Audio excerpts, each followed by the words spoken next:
গাড়ি রিফিল করিয়ে আমরা বেরিয়ে পড়েছি।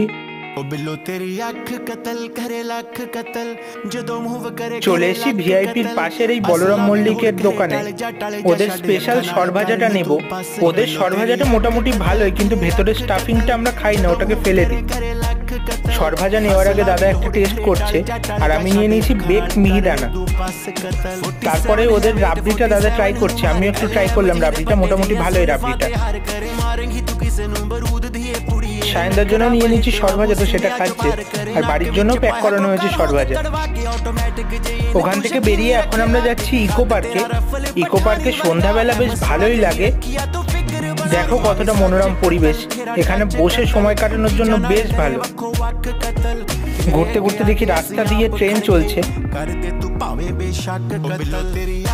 বেশ অনেকক্ষণই ঘোরাঘুরি করে সময় কাটালাম, একটু হাঁটাও হলো। যাই হোক, এখন আমরা হালকা খাওয়া দাওয়া করবো, টাটা।